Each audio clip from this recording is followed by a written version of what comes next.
नमस्कार दोस्तों, मैं मनोज शर्मा जेस्ट्रिक typing and computer classes Jaipur के यूट्यूब चैनल में आपका स्वागत करता हूं। आपका हार्दिक अभिनंदन है। आज मैं एक बहुत ही इम्पोर्टेंट टॉपिक के बारे में बातचीत करने वाला हूं, टाइपिंग से रिलेटेड, और वो है हिंदी टाइपिंग, जो कि आप हमारा थंबनेल देखकर आप समझ गए होंगे। देखिए, बहुत से बच्चों के दिक्कतें आती हैं हिंदी टाइपिंग के अंदर। इंग्लिश टाइपिंग तो वो बोल देते हैं कि हम कर ही लेते हैं, लेकिन हिंदी टाइपिंग नहीं हो पाती। हिंदी टाइपिंग के बारे में कुछ टिप्स एंड ट्रिक्स के बारे में बातचीत करूंगा, जिसको आप उपयोग करके थोड़ा बहुत अपने टाइपिंग में सुधार कर सकते हैं।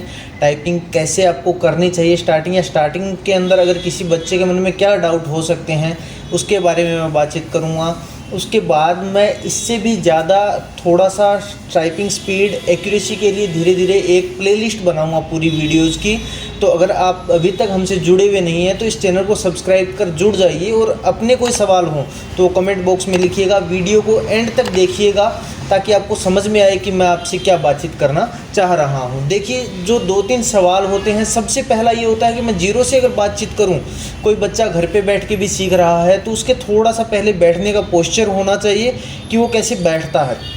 देखिए, जब भी आप घर पे सीखो, ऐसा नहीं कि आपने गोद में कीबोर्ड रख लिया, लैपटॉप रख लिया। आप पूरा एक पोस्चर बना के थोड़ा सा स्ट्रेट बैठ के आप शुरुआत करो, सीधा बैठ के आपकी टाइपिंग शुरू होनी चाहिए। ऐसा नहीं कि आप ऐसे आपने गोद में रखा हुआ है कीबोर्ड और आप फिर टाइपिंग कर रहे हो, ऐसा नहीं होना चाहिए। वो आपकी थोड़ी सी दिक्कतें पैदा करेगा। अब देखिए, दूसरा सवाल एक कीबोर्ड से रिलेटेड आता है, टाइपिंग की शुरुआत से रिलेटेड आता है हिंदी टाइपिंग की।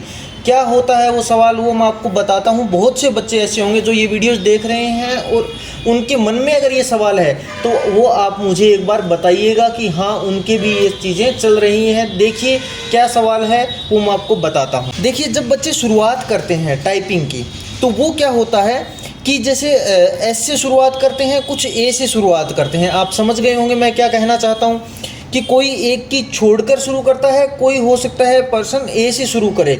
मुझे लगता है अगर किसी ने इससे शुरू किया हुआ, जैसे मैं एक बार वर्ड पैड ऑन कर लेता हूँ, हमने हिंदी का फ़ॉन्ट लिया है और अब मैं आपको थोड़ा सा बता रहा हूँ बेसिकली कि आप लोग क्या करते हो। देखिए, बच्चे जब जनरली टाइपिंग सीखते हैं, अधिकतर बच्चों के क्या रहता है कि वो एस से शुरू कर लेते हैं। जैसे एस से शुरू करके वो आप टाइपिंग सीखते हो और आपका ये पैटर्न रहता है। एक बार देखिए, मैं आपको ढंग से दिखा रहा हूँ। हमने ए से एस से शुरू किया और एस से शुरू करके हमने क्या कर रहे हैं, हम ये वाला पैटर्न कौन कौन फॉलो करता है एक बार हमें बताइएगा। और कुछ बच्चे ऐसे हैं जो यहाँ से टाइपिंग करते हैं, जैसे ए एस डी एफ वाला, ये वाला पैटर्न फॉलो करते हैं वो। देखिए, दोबारा से मैं आपको प्रेस करके बताऊं तो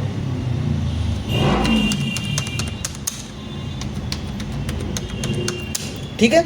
अब कुछ बच्चों के मन में ये डाउट आता है क्योंकि उनको बोल दिया जाता है कि आप लोग एस की बजाय ए से टाइपिंग कर रहे हैं, वो गलत है और आप दोबारा से एस से कीजिए। मैं आप लोगों को एक बात कहना चाहता हूं कि जो बच्चे 20 से 25 की स्पीड पे हैं, 22, 23, 24, 25, 30 गेन कर चुके हैं, वो एलडीसी की तैयारी कर रहे हो, सूचना सहायक की तैयारी कर रहे हो, या किसी भी और एग्जाम की, स्टेनो की, जिसने भी तैयारी शुरू की और हिंदी की टाइपिंग में इतना कुछ कर चुका है, 20, 25, 30 की स्पीड कर चुका है। हाँ, शुरुआती फेज में तो अगर वो लेआउट अपने ट्रेनर के अकॉर्डिंग चेंज करे तो कोई दिक्कत नहीं है, लेकिन अगर ऐसा हो वो स्पीड पे है तो वो चेंज ना करे, उसी पैटर्न पे आप ढंग से काम कर सकते हो। दोनों पैटर्न में मुझे कोई खास दिक्कतें नज़र नहीं आती अगर आपने जीरो से सीखा है तो। देखिए, दूसरा सवाल क्या होता है कि टाइपिंग स्पीड जब हम शुरुआत करते हैं जनरली तो वो ठीक ठाक है भी। आपकी लर्निंग के टाइम आपको प्रॉपर कीज़ याद होनी चाहिए। उसके बाद में जब आप करते हो तो धीरे धीरे आप लोगों की स्पीड 15 से 17 आप इंक्रीज़ करते हो, और 15-17 के बाद आपको ये कोशिश रहनी चाहिए कि आप थोड़ा थोड़ा उस स्पीड में तेज़ी लेके आएँ, थोड़ा तेज़ लिखें। 20 से 30 की स्पीड जो मुझे देख रहे हैं, मुझे नहीं लगता किसी बच्चे को उतनी परेशानी आती है कि हम 20 से 30 कब पहुंचते हैं। हाँ, शुरुआती फेज में अगर आपकी लर्निंग अच्छी नहीं है तो आपको दिक्कतें आएंगी, बेशक आएंगी, और उस पर आपको धीरे धीरे वर्क करना है, एक्यूरेसी के साथ काम करना है।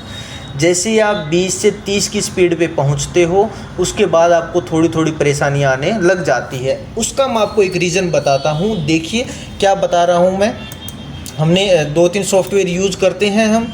मैं एक बार के लिए सोनी जैसी ऑन कर रहा हूँ।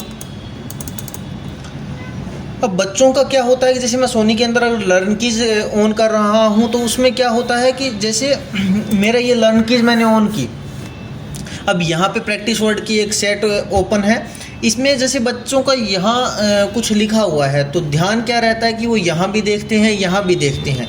देखिए मुझे ऐसा लगता है कि कभी कभार अगर नज़रें जा रही है तो जैसे नॉर्मल स्पीड पे आपको बहुत ज़्यादा दिक्कतें नहीं आएंगी, लेकिन जब आप ये करते हो कि आपने यहाँ मैटर लिखा हुआ है, एक अच्छी स्पीड होने के बाद भी आप अगर बहुत ज़्यादा यहाँ पे देख रहे हो तो वो थोड़ा सा दिक्कतों वाली बात है, आपकी स्पीड में थोड़ा बहुत इफेक्ट आता है। आप यहाँ ध्यान रखिए, आपकी स्पीड ज़्यादा बेटर आएगी बजाय अगर आप दोनों जगह देख रहे हो तो। कुछ कोचिंग कुछ टीचर्स ये करते हैं कि यहाँ पे कोई ना कोई मैटर लगा देते हैं और उसके बाद में आप यहाँ देख रहे हो तो वो आपकी आदत छुड़ाने की कोशिश करते हैं। मुझे ऐसा लगता है कि वो चीज़ भी थोड़ा बहुत नुकसानदेह करती है बाद में आपको, तो हो सकता है तो आप कोशिश कीजिए साधारणतः कि आप यहाँ देखो और यहाँ ध्यान रखने का प्रयास ना करो। ये एक थोड़ी सी चीज़ है, एक बार आप अप्लाई करके देख लेना, आपकी ज़रूर इम्प्रूवमेंट थोड़ा बहुत आपको मिलेगा। अगर ना भी हो रही हो, अगर नॉर्मल स्पीड चाहिए तो मुझे लगता है कि बहुत ज़्यादा दिक्कतें नहीं है, लेकिन फिर भी आप एक बार इस चीज़ को कोशिश करना। देखिए इसके अलावा जो एक मेजर क्वेश्चंस रहते हैं बच्चों के, वो रहते हैं कि भी एल्ट कीज आएगी नहीं आएगी।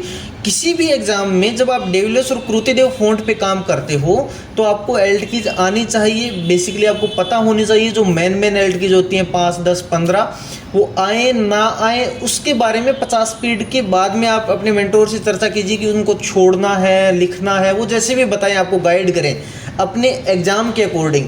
आप उस एग्ज़ाम के अकॉर्डिंग आप काम करना। दूसरी चीज़, जब आप 40, 42 पे, 38 से 35 पे होते हो तो कभी इस चीज़ को मत सोचा करो कि मैं एक दिन के अंदर ही बढ़ा लूँ, नहीं। आप थोड़ा सा पेशेंस रखिए, 10 से 15-20 दिन आराम से टाइपिंग कीजिए और आप रेगुलर अपने अंदर धीरे धीरे इंप्रूवमेंट पाएंगे अगर आप कंटिन्यूटी करते हैं। एक बहुत ज़रूरी बात है कि आपकी टाइपिंग कंटिन्यू होनी चाहिए, बहुत ज़्यादा ब्रेक्स नहीं होने चाहिए आपके टाइपिंग में। अगर आप ऐसा करते हो तो लगभग आप 2 से ढाई महीने में अच्छी खासी 50-55 की स्पीड अच्छे से गेन कर सकते हो। इतने दिन भी नहीं लगेंगे अगर अच्छी प्रैक्टिस कर रहे हो, 2-3 घंटे 4 घंटे। दूसरी बात, मैं आपको 1 मिनट का अभी टेस्ट करके दिखाता हूँ हिंदी के अंदर। आप सॉफ्टवेयर अपने अकॉर्डिंग चूज़ कर सकते हैं। सोनी एक अच्छा सॉफ्टवेयर है, स्पीडो एक अच्छा सॉफ्टवेयर है आपके लिए। कुछ बच्चे अगर JR को यूज़ करना चाहें तो वो भी कर सकते हैं। जैसे मैं सोनी और स्पीडो 2 सॉफ्टवेयर अभी यूज़ करता हूँ। देखिए मैं अभी एक टेस्ट लगा के दिखाता हूँ, उसमें थोड़ा सा मैं आपको 1-2 चीज़ें गाइड करूँगा। ये लगा हुआ है एक टेस्ट, 1 मिनट का करके देखते हैं। थोड़ा सा आप उंगलियों का सेटअप देख लेना कि कैसे चल रही हैं उंगलियाँ इसके अंदर, ठीक है।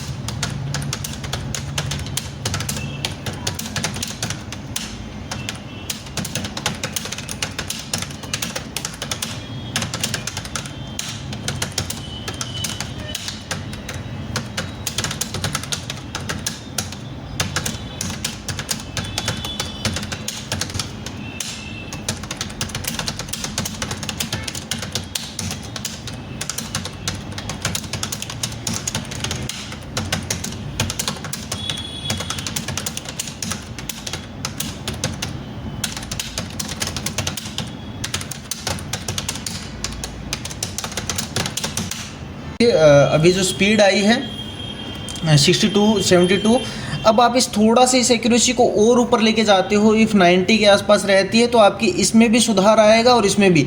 दोनों के अंदर कुछ बहुत ज़्यादा डिफरेंस नहीं रखना, आपको 2-2.5 हज़ार की स्ट्रोक का अंतर रख सकते हो, मैक्स टू मैक्स आप है। तो इस चीज़ को भी थोड़ा सा आप संभल के चलना। अभी जैसे मैंने 1 मिनट का करवा के दिखाया था, बैक स्पेस देखिए 0 लिए हैं, डीएक्टिवेट कर रखा है। आप बैक स्पेस यहाँ से 0 करके रखिएगा। देखिए ये फॉर्मेटिंग जो मैंने अप्लाई कर रखी है, इसके अंदर अगर आप ये यूज़ कर रहे हो तो आपको ये लेके चलना है, बैक स्पेस आपको यूज़ नहीं करना है। देखिए जब आप बैक स्पेस यूज करते हो तो आप अपनी गलतियों को छुपा लेते हो। हाँ, कोई एग्जाम अगर आपको बैक स्पेस अप्लाई करवा रहा है तो आप एक बार थोड़ा बहुत स्पीड अपनी गेन करने के बाद आप उसके अकॉर्डिंग ले सकते हो, लेकिन अभी शुरुआत में जब आप लर्निंग कर रहे हो तब आप बैक स्पेस से दूरी ही बना के रखिएगा। हिंदी टाइपिंग में अगर आपको इसके अलावा किसी भी प्रकार की कोई दिक्कत आ रही है, उसके लिए मैं वीडियोस बनाता रहूँगा जिससे आपको थोड़ा थोड़ा इंप्रूवमेंट देखने को मिले। देखिए एक वीडियो में सब कुछ कवर नहीं हो सकता। धीरे धीरे आपके लिए एक एक दो दो वीडियोज़ मैं लेके आता रहूँगा, जिससे आपका थोड़ा बहुत इंप्रूवमेंट हो पाए। तो हमारा ये लक्ष्य रहेगा कि आप जो घर पे बैठ के टाइपिंग कर रहे हो उनके कुछ फ़ायदा हो जाए। जो बच्चे यहाँ पर ज्वाइन करना चाहते हैं, अभी करंट में सूचना सहायक का बैच चल रहा है और 1 या 2 दिन के बाद हम LDC का बैच भी स्टार्ट करने वाले हैं, जो 2 घंटे का रहेगा। केवल सूचना सहायक का बैच 2 घंटे और 4 घंटे दोनों का है, एग्ज़ाम तक का है। उसकी नोटिफिकेशन हमने डाली हुई है, टेलीग्राम पर हम डालते रहते हैं। तो अभी तक आपने चैनल को सब्सक्राइब नहीं किया तो आप कीजिए, हमसे जुड़े रहिए। कोई भी दिक्कत आए, किसी भी प्रकार की समस्या, तो आप कमेंट में लिख दीजिए। मेरी कोशिश रहेगी कि मैं उस पर वीडियोज़ बनाऊँ और आगे से आपको निश्चित रूप से धीरे धीरे मैं इसके लिए सहयोगी बनूं कि आपकी टाइपिंग स्पीड अच्छी रहे। हिंदी के लिए धीरे धीरे 1-2 वीडियोज़ और आती रहेंगी। धन्यवाद। JCT परिवार की ओर से आप लोगों का बहुत बहुत शुक्रिया।